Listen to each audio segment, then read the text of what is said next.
A Fox News alert now. Israel's Shin Bet security service confirms today that arrested the first known Islamic State cell operating inside that country, inside Israel. Officials say 7 were caught just before executing an attack. The 7 admitted to belonging to the extremist group.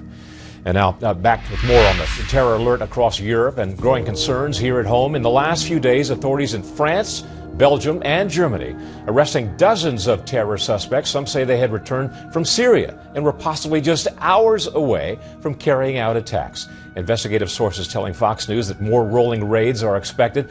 If these terror suspects were trained and financed by terrorists in Syria or Yemen, the question: should the U.S. change its game plan to take out terror groups like the Islamic State and al-Qaeda in the Arabian Peninsula? Joining us now to discuss it all, 4-star General Jack Keane. General, thanks very much for joining us. Good to see you, sir. Glad to be here. First, your reaction to this latest news coming out of Israel that they've apprehended their first ISIS cell inside that country. Well, it's predictable. Clearly, ISIS is on the move in Syria. It's gained territory. Actually, just in the last 6 months, they clearly have designs on the Gulf states as well, and certainly Israel is a state that they want to destroy. It's not an immediate objective for them, but they began 2 years ago undermining Iraq, and they began 2.5 years ago undermining Syria before they ever launched a serious attack against them. So this is part of probably a strategy: put cells in and then start causing trouble. One other bit of breaking news that I want to get your reaction to. ISIS apparently released 200 elderly and sick Yazidis on Saturday. That's the first time we've seen any instance of compassion, if indeed it was compassion on the part of ISIS. What do you make of that? Well, I don't know what their motivation is. I mean, let's take it at face value. They were too difficult to take care of, and they didn't assassinate them as they have been doing others. This is the same population that they have enslaved hundreds and hundreds of women, essentially to have sex with their fighters, and raped them on a continuous basis. So let's not go too far in trying to give these guys compassion. This is a brutal, fanatical organization that clearly is dehumanizing people. As you know, on Friday, the Pentagon announced that as many as 1,000 U.S. soldiers may be headed to Syria to train moderate rebel forces there. And as you know, Senator John McCain and the delegation from the United States has met with the Saudi Arabian Crown Prince in the kingdom there, where talks are focused on the training of Syrian rebels there. What do you make of that? Is that the way to go? Yeah, I mean, absolutely.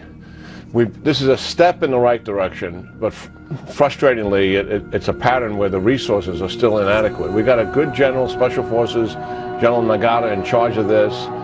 3 training sites: Turkey, Saudi Arabia, and Qatar. 1,000 trainers to do this, largely Special Forces, I'm sure, and assisted by others. But the goal is 5,000 in 1 year.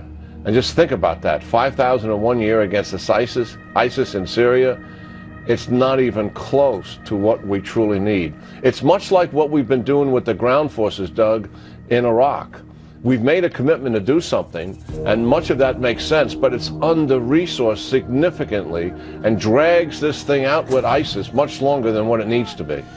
It's no secret that President Obama is deeply afraid of getting involved in a mess in Syria, the quicksand of that region of the country. I know for a fact that he's spoken off the record with reporters and using really colorful language about what a mess Syria is.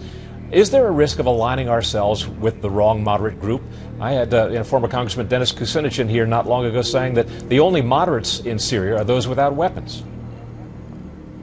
Well, listen, anybody that looks at Syria knows that it's a complicated situation and very frustrating to deal with it. But you can't wring your hands and just say, hey, it's too hard, just leave it alone. What do we know? We have vetted Free Syrian Army moderates. The CIA did that. These are who we are about to train with Special Forces. So I think that's a solid program. The problem we have is we haven't stalled ISIS advance in Syria much as we have done in Iraq. So our air campaign in Syria is not nearly as effective. The facts are Iraq enjoys a priority over Syria in terms of the application of resources, and we should look at both of those as the same problem as opposed to prioritizing one over the other. The other thing is, I strongly believe that you cannot let Assad continue to bomb and pound the Free Syrian Army every single day with its air power and its artillery That's the very force that we've decided to support.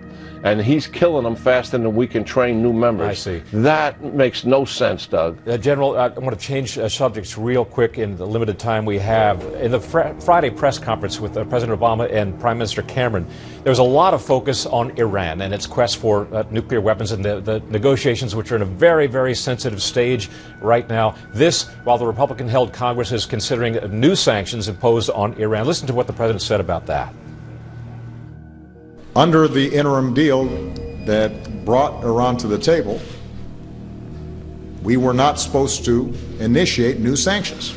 If that happens, there is no constraint on Iran at that point.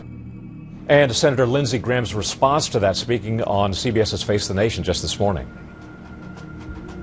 Congress is intent on reapplying sanctions if you walk away from the negotiating table and if you cheat. I don't think that's a disruptive message.